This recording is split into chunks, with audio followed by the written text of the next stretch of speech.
Le cœur de l'être humain n'est pas simplement un organe battant au rythme de la vie corporelle. Al-Ghazali nous rappelle que ce que nous appelons cœur est en réalité une essence spirituelle, un centre intime où se trouve notre véritable identité. Ce n'est pas la chair qui définit l'homme, mais cette entité divine qui perçoit, connaît, aime et se tourne vers Allah. Chaque pensée, chaque inclination, chaque émotion authentique jaillit de ce cœur, et c'est lui qui détermine le chemin de l'âme. Le corps, avec toutes ses forces et ses faiblesses, n'est qu'un instrument à la disposition de cette réalité spirituelle, un véhicule qui transporte le cœur à travers le monde matériel. Quand le cœur est pur, il devient un miroir qui reflète la lumière divine. Il s'ouvre à la connaissance de son Seigneur et ressent sa proximité dans chaque souffle, chaque instant de gratitude et de recueillement. Mais si le cœur se laisse envahir par les passions, l'orgueil ou les désirs superficiels, il se voile. La lumière qui éclaire l'âme s'éteint peu à peu, et l'homme se retrouve perdu dans un labyrinthe d'illusions. Ainsi, le véritable jugement de l'âme ne se fait pas par la beauté du corps ou par la richesse des possessions, mais par la pureté et la clarté du cœur. C'est par ce cœur que l'homme connaît Dieu, et c'est lui seul qui peut le rapprocher ou l'éloigner de son amour. Chaque action qui émane d'un cœur pur est bénie, chaque intention sincère trouve son écho dans le divin. Et si l'âme aspire à la lumière, elle doit veiller sur ce trésor intérieur, l'alimenter par la prière, la méditation et l'ascèse, et l'éloigner de tout ce qui pourrait ternir sa pureté.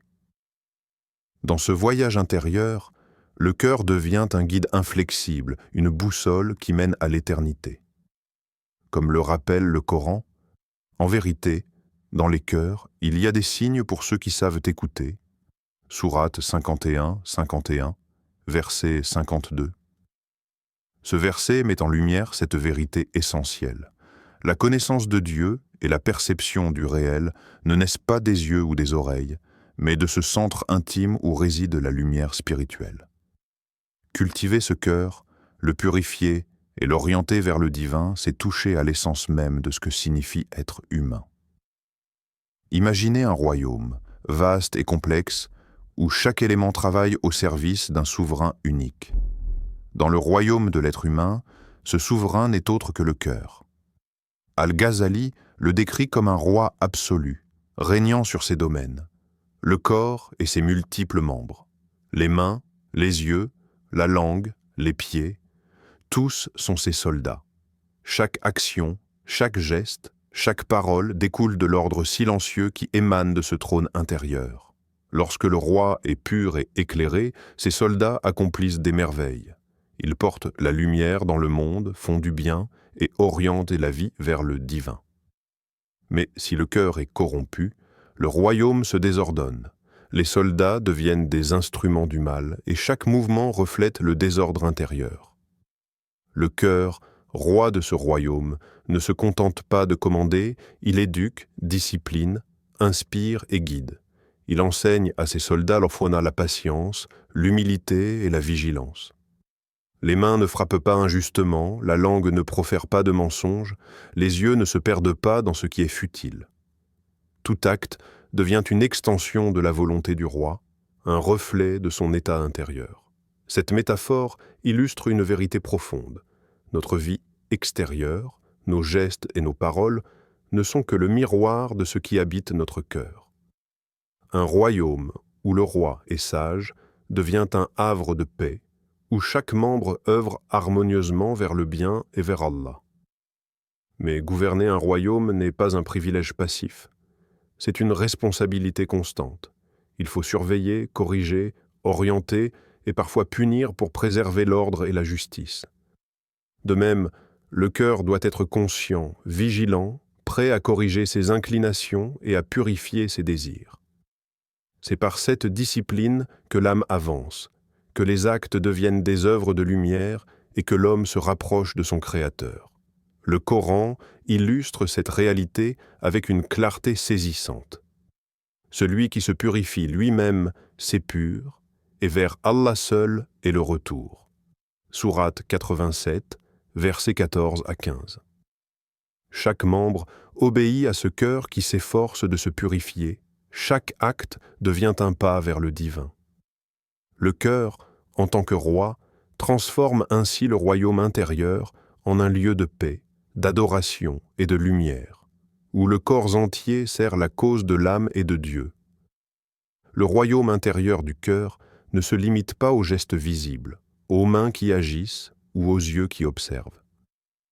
Al-Ghazali nous enseigne que le cœur commande aussi à des soldats invisibles, tout aussi essentiels que les organes du corps. Ces forces intérieures, perception, mémoire, imagination, pensée et volonté, constituent un réseau subtil, complexe et indispensable. Tandis que les sens visibles captent la réalité matérielle, ce sont ces soldats invisibles qui donnent un sens à ce que l'homme perçoit. La vue peut enregistrer un paysage, mais c'est l'imagination et la mémoire qui en feront un souvenir, une leçon ou une méditation sur la grandeur divine. L'ouïe peut entendre des paroles, mais la pensée et la volonté décident si elles guideront vers le bien ou vers l'oubli de Dieu. Ces soldats invisibles agissent comme des filtres et des traducteurs. Sans eux, les perceptions brutes seraient incompréhensibles, la connaissance resterait fragmentaire et l'âme incapable de discerner le chemin de la lumière. Ils permettent à l'homme de méditer, de comprendre, de projeter, de créer et surtout de choisir librement entre le bien et le mal. La volonté, ce soldat invisible par excellence, est le lien direct entre le cœur et l'action. C'est elle qui transforme une intention pure en un acte concret qui façonne l'âme et oriente la vie vers Allah. Mais ces forces invisibles sont fragiles. Si elles sont négligées, submergées par les distractions ou corrompues par des désirs éphémères, elles deviennent une source de confusion et d'égarement. L'homme peut alors être esclave de ses pensées chaotiques, de ses illusions ou de ses souvenirs qui le détournent du divin. À l'inverse, cultivées avec vigilance et conscience, elles deviennent des instruments de lumière, permettant au cœur de gouverner son royaume avec sagesse et discernement. Le Coran évoque cette réalité de manière saisissante. Nulle âme ne connaît ce qu'elle acquérera demain, et nul ne sait dans quelle terre il mourra. Allah est, certes, omniscient. Sourate 31, verset 34. Ces versets rappellent que si nous devons compter sur nos sens externes et nos forces visibles, ce sont les forces invisibles, l'intellect, la mémoire, la volonté, qui nous permettent de comprendre, méditer et choisir notre chemin. Elles sont les soldats silencieux, mais indispensables, qui travaillent en arrière-plan pour que le cœur puisse accomplir sa mission suprême, conduire l'homme vers Allah et vers la lumière intérieure. À l'intérieur du cœur, un champ de bataille silencieux s'étend, où des forces contraires se disputent la souveraineté. Al-Ghazali décrit cette lutte avec une intensité saisissante. Le désir et la colère sont comme des soldats rebelles, puissants mais imprévisibles. Lorsqu'ils sont maîtrisés et guidés par le cœur, ils peuvent servir de moteur à la vigilance et à l'action juste. Mais si ces forces prennent le dessus, elles deviennent des tyrans, semant la destruction dans l'âme et détournant l'homme de sa mission la plus noble. Le désir attire vers les plaisirs éphémères, les distractions et l'oubli de la présence divine. La colère, elle, enflamme l'esprit, pousse à l'agression et brise les liens avec la justice et la compassion. Face à ces tempêtes intérieures, le cœur ne doit pas céder. La raison, la connaissance et la sagesse doivent gouverner. La connaissance éclaire le chemin, la raison trace la direction et la sagesse discipline les passions. La vie spirituelle devient alors une danse délicate, équilibrée, canalisée et transformer ses forces en alliés plutôt qu'en ennemis.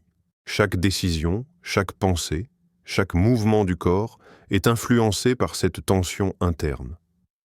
Si le cœur échoue à maintenir cette autorité, l'homme se perd dans le tumulte de ses passions, oubliant son but ultime et s'éloignant de la lumière qui pourrait le guider vers Allah.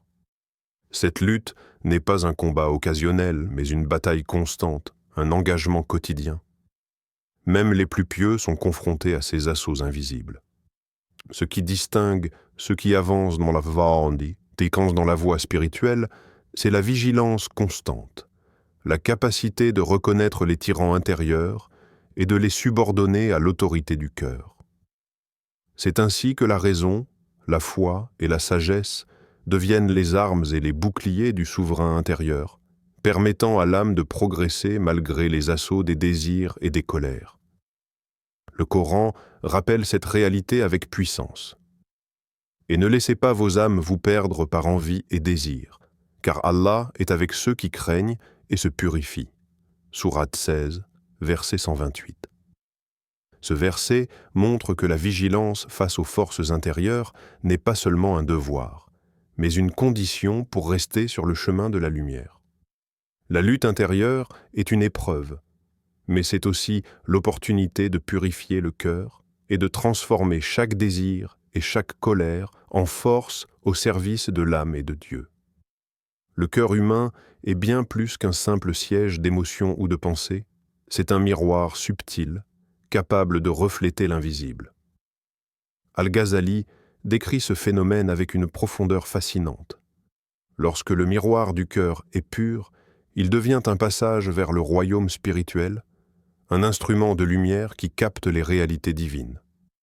Mais comme tout miroir, il peut se ternir. Les péchés, les désirs non maîtrisés, les distractions incessantes et la négligence viennent recouvrir sa surface, empêchant la clarté de briller. Dans cet état, l'âme reste prisonnière des illusions du monde, incapable de percevoir la lumière qui émane de son Créateur. Pourtant, le cœur n'est jamais complètement fermé. Même lorsque l'homme dort et que ses sens corporels se ferment, le miroir intérieur continue de fonctionner. Il reçoit alors des images, des perceptions et des échos du monde invisible. Ces manifestations sont des signes de sa connexion avec le divin, des fragments du royaume spirituel que seul un cœur attentif peut contempler. Ce n'est pas une simple imagination, c'est le reflet de réalités qui dépassent le temps et l'espace, des vérités que la raison humaine ne peut entièrement saisir mais que le cœur pur peut ressentir.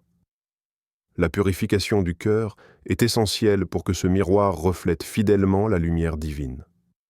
Chaque acte de sincérité, chaque pensée orientée vers Allah, chaque contrôle de soi enlève les voiles qui ternissent sa surface. À mesure que le cœur se libère des impuretés, il devient capable de recevoir des lumières, des inspirations et des secrets qui viennent directement du Créateur. Ces éclats illuminent l'âme et guident la vie vers la vertu, la méditation et l'adoration. C'est dans cette relation intime avec le divin que l'homme découvre son rôle véritable, sa destinée et la beauté de son existence spirituelle. Le Coran évoque cette capacité merveilleuse du cœur. Allah révèle sa lumière à qui il veut. Sourate 24, verset 35. Cette lumière n'est pas seulement métaphorique, elle est perceptible pour celui qui a purifié son miroir intérieur, qui a veillé à son âme et qui a orienté son cœur vers le divin. Et au-delà de la vie terrestre, après la mort, ce miroir se dévoilera dans toute sa perfection, révélant à l'âme les vérités qu'il avait reçues en secret et la liant définitivement à la lumière éternelle. Le cœur humain est une entité en mouvement, jamais statique, toujours en voyage entre deux mondes invisibles. Al-Ghazali décrit cette mobilité avec une clarté saisissante. Il peut s'élever vers le monde des anges, embrasser la lumière et la clarté, ou glisser vers l'horizon des démons, sombrant dans l'obscurité et le désordre. Cette dualité explique les fluctuations spirituelles de chaque être, des moments de foi intense, où chaque souffle semble rapprocher l'âme de Dieu, alternent avec des instants de lourdeur et de confusion, où le cœur s'éloigne de sa lumière naturelle. Cette ascension et cette descente ne sont jamais arbitraires. Le cœur est influencé par des inspirations divines, des éclairs de conscience qui illuminent et guident, et par les suggestions sataniques, des murmures qui égarent et tentent, Chacun de ces mouvements révèle le niveau de vigilance et de conscience que l'homme entretient envers son âme. Celui qui ignore son cœur reste prisonnier de l'illusion, ignorant ses propres tendances et par extension, la vérité de Dieu. D'où l'aphorisme « Celui qui connaît son âme connaît son Seigneur ». La connaissance de soi n'est pas un simple exercice psychologique, mais un instrument spirituel permettant de distinguer le bien du mal, la lumière de l'obscurité, et de maintenir le cœur sur le chemin de la purification et de la proximité divine. Surveiller le cœur devient alors une discipline essentielle. Chaque pensée, chaque désir, chaque inclination doit être observée comme un signe. Est-ce une élévation vers le divin ou une chute vers l'égarement? La vigilance intérieure transforme le cœur en guide sûr, capable de résister aux séductions des ténèbres et d'accueillir les éclats de lumière. Sans cette attention, l'homme devient vulnérable aux influences de ses passions et des forces obscures qui cherchent à détourner son chemin. Le Coran illustre cette réalité de manière saisissante. Et ne vous laissez pas entraîner par vos cœurs au point de vous égarer. Sourate 59, verset 19. Ces mots rappellent que le mouvement du cœur n'est jamais neutre. Chaque instant est une ascension ou une descente, et seul celui qui connaît et surveille son cœur peut espérer s'élever vers la lumière et éviter les abîmes de l'âme. La maîtrise du cœur n'est pas une option, mais une exigence pour qu'il remplisse pleinement sa mission spirituelle, guider l'homme vers Allah et vers sa propre élévation intérieure. Le monde intérieur de l'homme est un univers vaste et complexe, une contrée où le cœur règne et où les forces invisibles travaillent sans relâche. Al-Ghazali décrit ces facultés comme des ateliers raffinés. L'imagination, la mémoire, la pensée et la récollection. L'imagination, même lorsque les yeux sont fermés, façonne des images, recrée des mondes et prépare l'âme à percevoir des vérités subtiles. La mémoire conserve ces images, en garde la trace et permet à l'expérience de s'accumuler, transformant le vécu en sagesse. La pensée combine, analyse, contemple et explore les liens entre les perceptions et les réalités invisibles. La récollection, enfin, rappelle ce qui semblait perdu ou oublié, offrant à l'homme la capacité de méditer sur ses expériences et sur les signes de Dieu dans sa vie. Ces facultés intérieures sont essentielles, car elles métamorphosent les perceptions extérieures en connaissance et en discernement. Les yeux voient, les oreilles entendent, mais sans la méditation de l'âme, ces sensations restent superficielles. C'est le travail des ateliers intérieurs qui transforme un simple son, une lumière ou un événement en une expérience signifiante, en une leçon, en une occasion de se rapprocher du divin. Par ses forces, le cœur devient capable de contempler les merveilles de l'univers, de réfléchir à la grandeur de son Créateur et de nourrir la foi et la sagesse. Sans ces facultés, le cœur resterait aveugle, même si les yeux étaient grands ouverts. L'homme pourrait parcourir le monde, entendre ses sons et voir ses images, sans jamais percevoir les vérités spirituelles ni les signes de la présence divine. La véritable vision ne réside pas dans les sens corporels, mais dans la capacité du cœur à recevoir, traiter et intégrer ses perceptions grâce à ces ateliers invisibles. Ainsi, méditation, contemplation et réflexion deviennent les outils de la connaissance intérieure, et la lumière divine trouve un espace pour illuminer l'âme. Le Coran nous guide sur cette capacité précieuse du cœur. N'ont-ils pas médité sur eux-mêmes? Allah n'a pas créé les cieux et la terre, et ce qui est entre eux sans but. Sourate 46, verset 3. Ce verset souligne que l'homme n'est pas seulement un observateur du monde extérieur, il est un explorateur de son monde intérieur, capable de percevoir l'invisible et de transformer ses expériences en connaissances spirituelles. Les ateliers du cœur sont ainsi le lieu où se forge la lumière intérieure, où se tisse le lien entre l'âme et son Créateur, et où naît la véritable contemplation. Pour rendre palpable la complexité de la vie intérieure, Al-Ghazali nous offre 3 métaphores puissantes, chacune révélant un aspect du cœur et de ses forces. La première image est celle du roi. Le cœur siège sur son trône et gouverne l'ensemble du royaume intérieur. Les passions, les désirs et les colères sont des serviteurs qui peuvent obéir ou se révolter. Si le roi est sage et vigilant, ses serviteurs travaillent à l'harmonie du royaume et servent la lumière. Mais si le roi s'absente, les passions deviennent tyranniques et le royaume sombre dans le chaos, chaque geste et chaque pensée reflétant la corruption du trône intérieur. La deuxième image est celle de la forteresse. Le corps humain est le rempart, la raison est la sentinelle qui veille sur ses murailles, tandis que l'âme charnelle tente sans cesse de percer les défenses pour satisfaire ses impulsions. Dans ce combat permanent, la vigilance est la clé. Une forteresse négligée peut être envahie par les désirs et les passions, et l'homme devient prisonnier de ses instincts.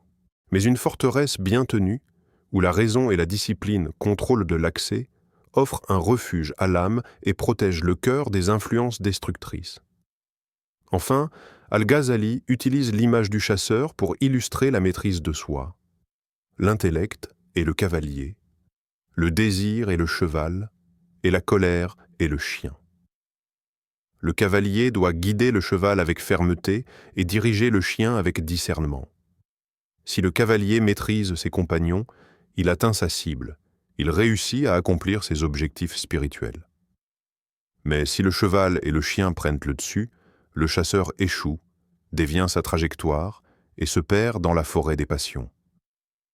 Cette parabole insiste sur l'importance d'une discipline spirituelle constante. Chaque faculté du cœur et du corps doit être guidée et harmonisée pour atteindre la lumière et la vertu. Le Coran évoque cette nécessité de maîtrise intérieure. Et quiconque se purifie ne se purifie que pour lui-même.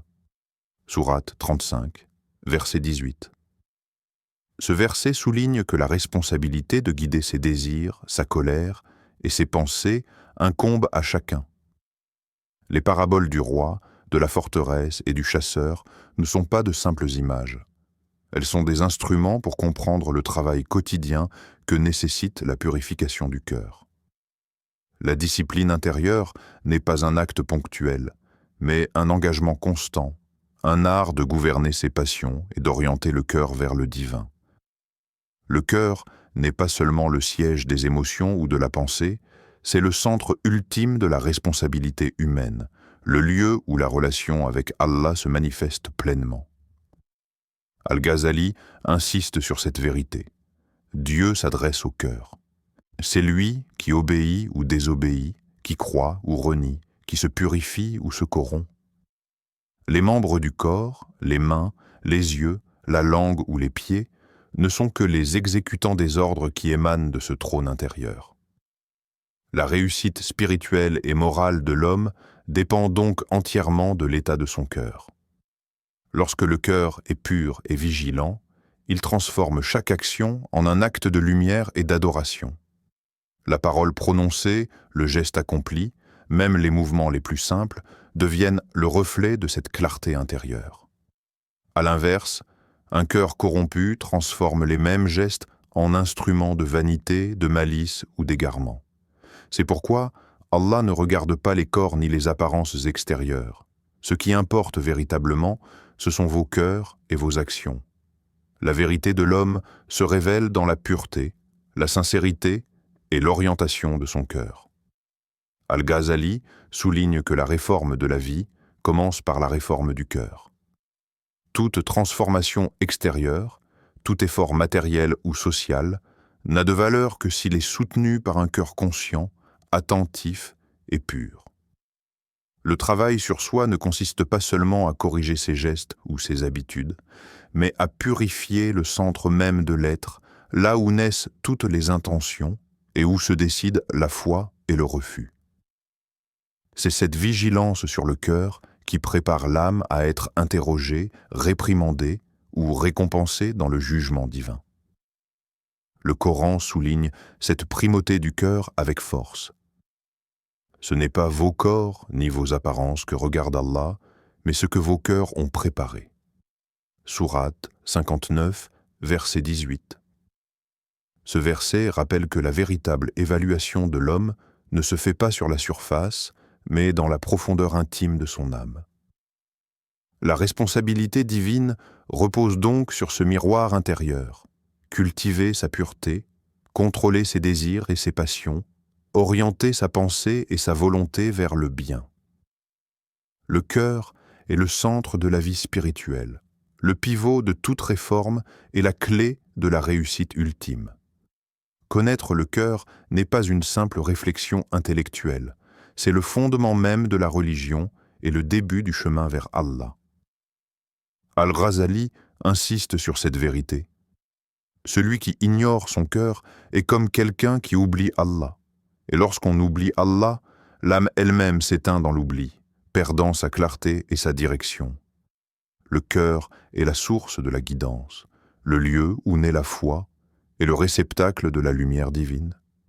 Chaque pensée, chaque émotion, chaque inclination reflète soit l'éveil de cette dimension céleste en soi, soit son obscurcissement par les illusions de ce monde. La purification du cœur est donc le travail le plus essentiel qu'un être humain puisse accomplir. C'est elle qui réveille la lumière intérieure, qui transforme la foi en expérience vivante et qui oriente l'âme vers son Créateur. Les distractions, les désirs éphémères et les passions non maîtrisées ternissent ce centre spirituel et empêchent l'homme de percevoir le réel.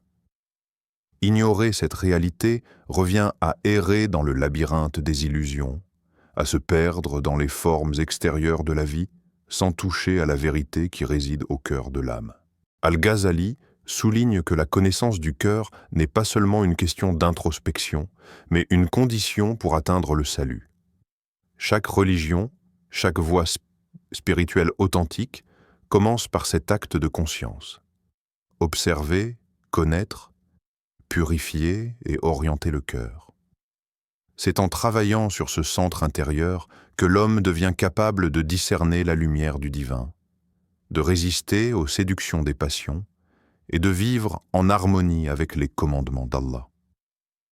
Le cœur devient alors un phare qui éclaire toutes les actions et guide la vie vers l'éternité. Le Coran nous rappelle cette vérité avec puissance.